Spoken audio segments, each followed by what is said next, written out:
narito na naman tayo para sa isang napaka-sweet, nakakapanabik at sobrang trending na love story nila Kalingap Jomar at Carla.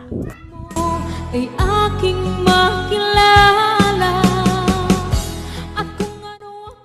Para sa pagpapatuloy ng ating love story ay napaka-kapanapanabik nga ang mga susunod na mangyayari dito sa ating video na ito dahil maraming mga revelasyon na mangyayari at ito nga ang magdidikta kung ano ang mangyayari sa mga future na adventure ng love team na ito. Ang love team ni Kalingap Jomar at Ate Carla. Itong nakaraan nga ay nagkaroon sila ng hindi pagkakaintindihan dahil hindi na kinikibo ni Ate Carla si Kalingap Jomar. Hindi na daw ito sumasagot sa mga tawag at mga chat nito. Kaya tuluyan na niya itong pinuntahan sa bahay nila Ate Carla para malaman na kung ano ba talaga ang mga mangyayari sa kanilang dalawa.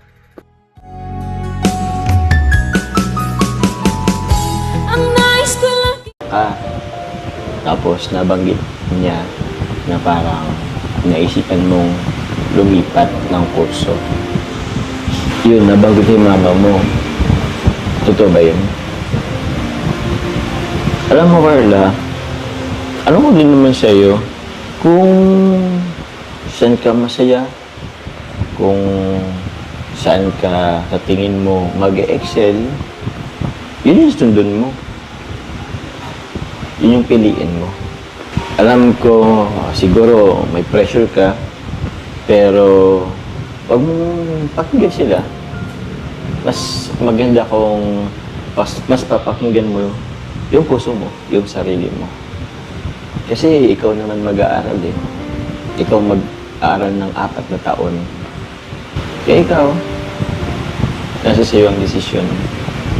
Basta yun sinabi ko sa'yo. Kung saan ka masaya. So ano, tanong kita ngayon, anong desisyon mo? Pinag-iisipan ko pa po. Nag-iisipan? Pero, ano ba talaga? Kung ako, pag mo anuhin, ano ba talaga parang nasa puso mo? Yung pag-nursing ba or kasi nabagay sa akin, gusto mo mag-education? Kung ano ako'y tanggap mo na, hindi ka rin nag-alala. Ito nga kaya ang problema ni Ate Carla dahil kahit na sinabi niya ito ay parang hindi pa rin talaga mapakali ang dalawa, parang may tinatago pa rin si Ate Carla na hindi niya nasasabi. Ngunit syempre ay nagbibigay pa rin muna ng advice si Kalingap Jomar. Gusto mo mag-education? Teaching? Hindi ko pa rin po alam. Okay. Okay lang ba nga dito ako? Baka may ginagawa ka sa taas, nakabala kita. Medyo nakakapanibago ka. Okay lang ba? May nagawa ba akong masama? Ano naman po? Kaya naman, para kasing, alam mo yun, parang nakapanibago. Hindi ka naman ganyan dati. Okay ba tayo? Okay ba tayo?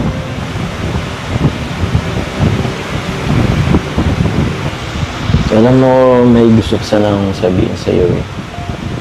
Pasensya na ha. Late na pero andito pa rin ako.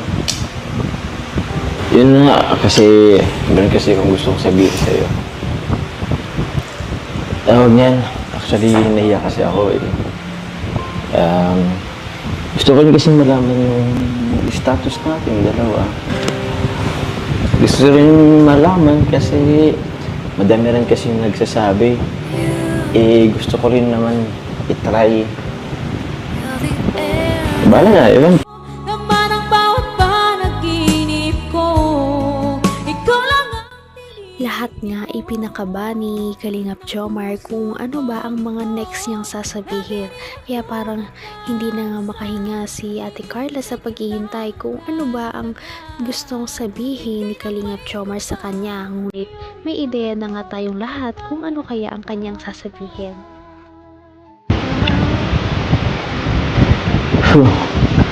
Kasi nga itong buwan ng August, hapon actually, Girlfriend's Day. Kaya nakabahan tuloy ako eh. Teka lang muna. Take lang po. Ha? Okay naman. Carla.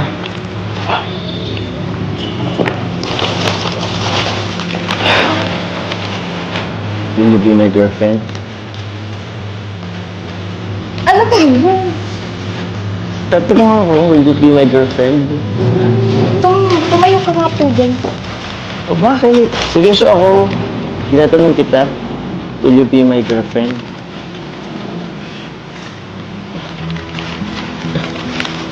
Upo ka lang muna. Aba, ayoko. Hindi ako upo hanggat di mo sinasagot yung tanong ko. Carla, will you be my girlfriend? Wala po akong panahon para makipagbiruan po. Dala may pagbiruan. Seryoso ako. Will you be my girlfriend?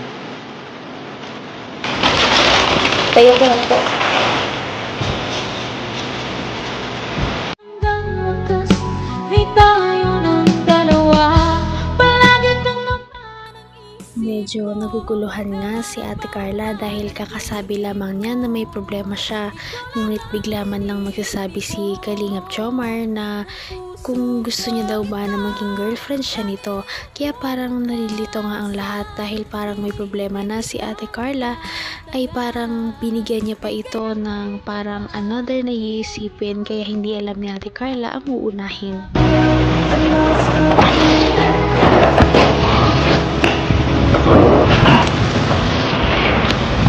So, Carla, ano yung sagot mo? Alam niyo naman po yung sitwasyon ngayon, di ba? Saka hindi rin po ito yung tamang tanong po. Ganun ba? Okay, naitibayin ko naman. Pasensya ka na ha. Sinubukan ko lang naman. Kasi, dami kasi nagsasabi.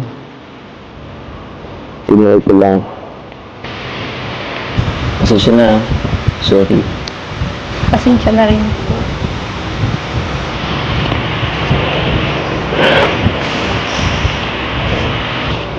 Gabi na po. Gusto niyo po ba kumain po? Pag siguro. Kasi, bisikleta talaga. Tsaka, parang hindi matapos mo na yung ginagawa mo. Mauwi na din. Mauwi na din tayo. Ay bro, saka na. Sige. Uwi na ako.